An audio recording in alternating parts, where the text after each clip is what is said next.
Have you ever wondered what it feels like to hear the truth about yourself when no one knows you're listening? What if that truth came from people who work for you, people whose lives are shaped by your decisions every single day? Would it change how you see yourself? Would it make you question everything you thought was right? If this story resonates with you, take a moment to tell me where you're watching from. Are you in a cozy corner of your home, or maybe on a bus rushing through the city? Let me know in the comments below, and don't forget to hit that like button before we dive deeper.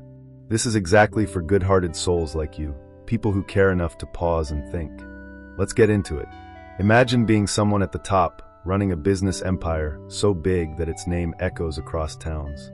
Now picture stepping out of that world for just one day, slipping into an ordinary disguise to experience life as your employees do. Sounds exciting, doesn't it? But what happens when you overhear something that shakes you to your core?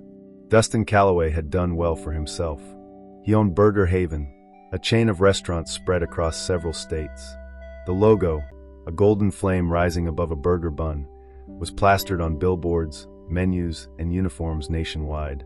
Dustin loved his brand, but lately he'd been feeling disconnected. Something felt off. His profits were soaring, yet customer reviews hinted at cracks beneath the shiny surface. So he decided to go undercover, not for ratings or TV cameras, but because he needed answers.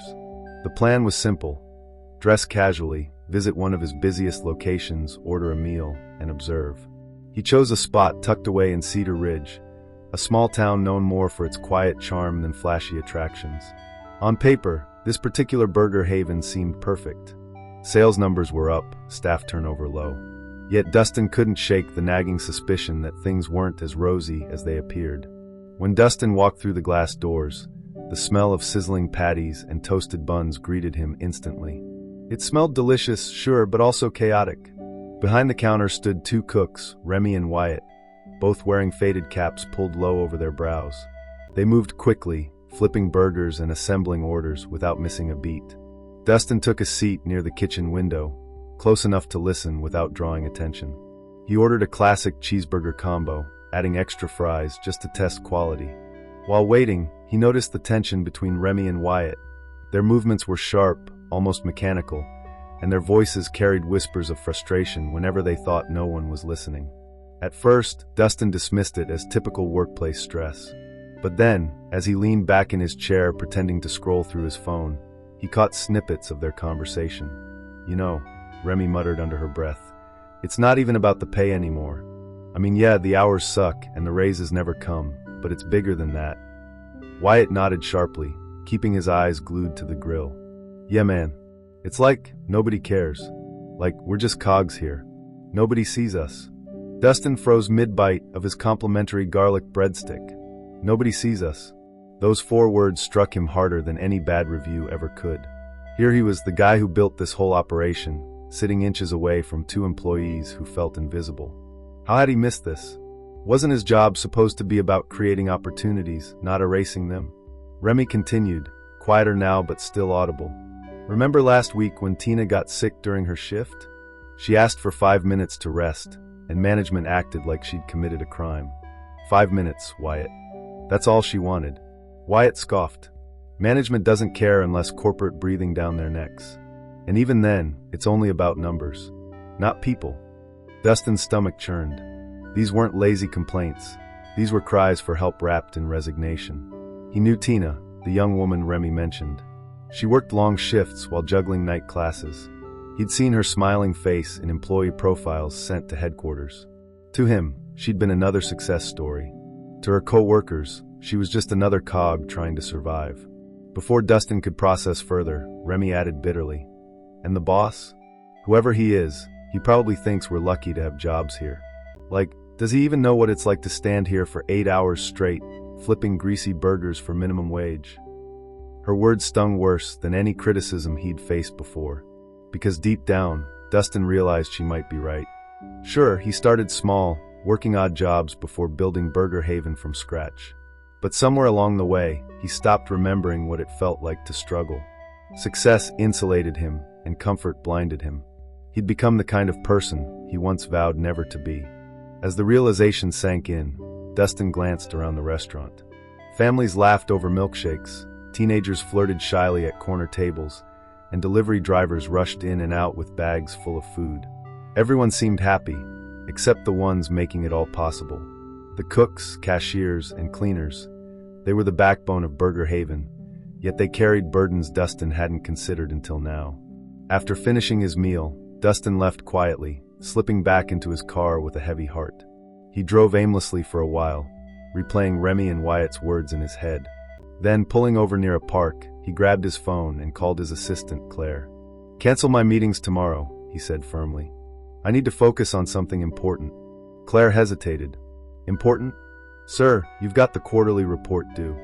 "I'll handle it later," Dustin interrupted. "Right now, I need to fix something bigger."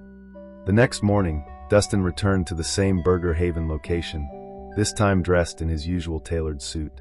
Employees gasped when they saw him walk in, unsure whether to greet him or run for cover. Dustin raised a hand to calm their nerves.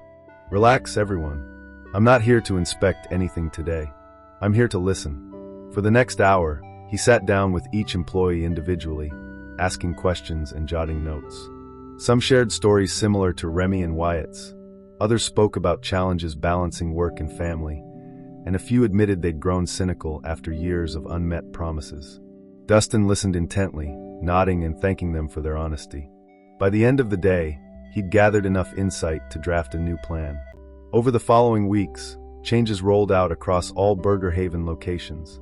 Break rooms were upgraded, scheduling policies became more flexible, and bonuses were introduced for employees hitting performance milestones. Most importantly, Dustin launched an initiative called Open Door Fridays, encouraging managers to connect personally with their teams. Months later, Dustin revisited Cedar Ridge to check on progress. Walking into the restaurant, he immediately spotted Remy and Wyatt behind the counter. Both looked surprised to see him again. "Mr. Calloway?" Remy asked cautiously. Dustin smiled warmly. "Hey, Remy." "Hey, Wyatt. Mind if I grab another burger?" "Extra fries, please." As they prepared his order, he noticed subtle differences. The atmosphere felt lighter, the energy less strained. When his food arrived, Remy handed it over with a genuine smile. "Thanks for coming back, sir. Things have been better lately." "Good," Dustin replied. "That's exactly what I hoped to hear." On his way out, he paused to address the entire staff. "You guys are the reason Burger Haven exists. Without you, none of this would be possible. So thank you for speaking up, for sticking around, and for believing in something worth fighting for." Back in his car, Dustin reflected on the journey. He'd gone undercover hoping to solve problems, but instead he found purpose. Sometimes the hardest truths come from places we least expect, and sometimes those truths lead us toward growth. Here's the lesson. Success isn't measured by titles or profits, it's measured by impact. True leaders don't just build businesses, they build communities. And true communities thrive when everyone feels seen, heard, and valued. If this story touched your heart, let me know in the comments. Wherever you are in the world, remember, you matter. Your voice matters. Keep shining, my friend. That's the story, friends. I hope you enjoyed it. It was a pleasure sharing it with you all. Don't forget to comment below and let me know where you're watching from. It's always fun to see the global reach of these stories. And if you haven't already, please hit that subscribe button for more amazing stories, tips, and tricks. Thank you for watching, and I'll see you in the next one. Bye.